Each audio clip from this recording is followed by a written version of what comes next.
Dans une entreprise normale, n'importe quel salarié, bien sûr, peut accéder à la salle de repos. C'est pas le cas partout à la SNCF. À Asnières-sur-Seine, une salle de repos est accessible pour une durée de 20 minutes à l'appréciation de la direction managériale.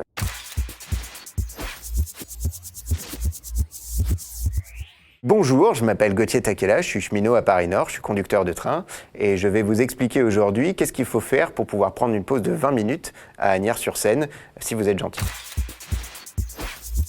Alors, la bonne prise en charge d'une situation perturbée, ce qu'on peut qualifier de situation perturbée, même si la direction va le qualifier de situation normale, c'est quand on est le premier ou le deuxième du mois et qu'on a tous les rechargements Navigo mensuels et qu'on a des queues qui font des centaines de mètres de long et donc du coup forcément des gens qui sont forcément pas aimables et c'est compréhensible quand on attend plusieurs heures. C'est pas possible de dire tu as pris tant de personnes en charge, tu as bien fait ton travail, etc.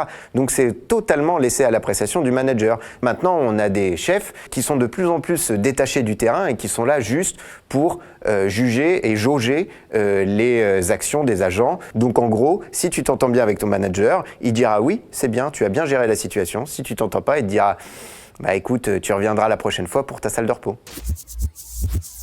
Alors participer à nos agents du talent, c'est un concours interne à la SNCF pour essayer de montrer que les agents ne sont pas que des cheminots, ils sont aussi, je ne sais pas, sculpteurs, artistes, nageurs. Normalement, quand on est embauché dans un travail, on a des compétences, mais là on met en avant les talents qui sont quelque chose qui n'est pas pareil quantifiable, qui n'est pas rémunéré. C'est une espèce de concours interne à tous les cheminots de France pour se mettre un petit peu en compétition et montrer que regarde, nous dans notre équipe, nos agents ont du talent.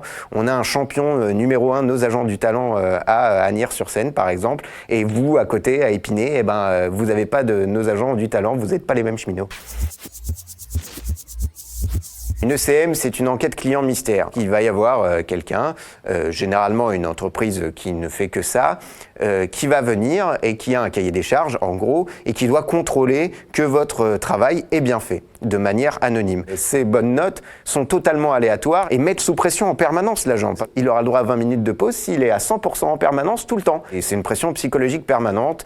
Et en plus, l'encadrement lui-même est mis sous pression par rapport à ces enquêtes clients mystères. Donc de toute façon, c'est quelque chose qui ruisselle. C'est le ruissellement de la pression, entre guillemets. En plus, c'est pas automatique.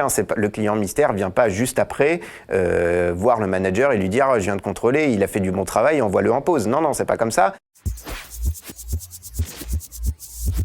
Quand on est un agent qui travaille, c'est pas destiné à un travail de bureau, c'est destiné à un travail de terrain. Donc ces 5 mails par jour, c'est pas compris dans sa fiche de poste, c'est quelque chose en plus du travail. Quand on rentre à la maison, après avoir taffé pendant 8 heures dans une gare, on a autre chose à faire que de prendre ces mails et de répondre aux mails du chef en disant bravo, c'est bien ce que tu fais, parce qu'on veut pouvoir avoir accès le jour d'après à une salle de repos et pouvoir souffler 20 minutes pendant sa journée de travail.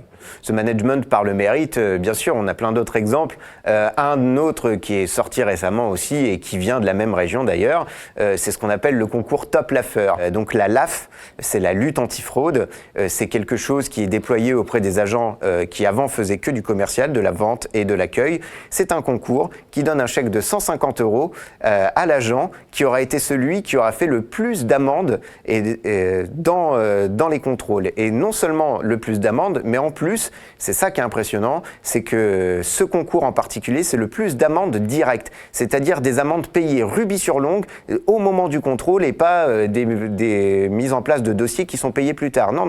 Ce qu'il faut, c'est avec le TPE, choper le mec et lui dire attention, il faut que tu payes ton amende, maintenant tout de suite, paye, et s'ils payent tous, à ce moment-là, tu touches un chèque de 150 €. Ces agents font partie d'une équipe, mais ils font exactement le même travail que l'équipe d'à côté, qui avant étaient, qui sont leurs collègues, mais ils sont pas dans la même équipe. Donc c'est bien sûr, c'est la mise en concurrence. Nous, on est l'équipe Castor Junior, il faut qu'on soit les top laffeurs face à l'équipe des Dauphins Bleus. La mise en compétition qui peut amener, bien sûr, à des problèmes internes de comportement entre même les agents. Quand il y a 150 € en jeu et qu'on gagne 1200 €, il y a des gens qui sont prêts à faire du mal pour ça, bien sûr. C'est pas que Pépi le problème, c'est même pas que Macron le problème, c'est la conception basique de notre mode de fonctionnement économique qui est le problème. C'est notre vision de la société et de la manière de manager les entreprises qui est le problème. On ne peut pas continuer à se dire qu'en mettant la pression sur ses subordonnés, ça va finir par payer. On ne peut pas continuer à se dire que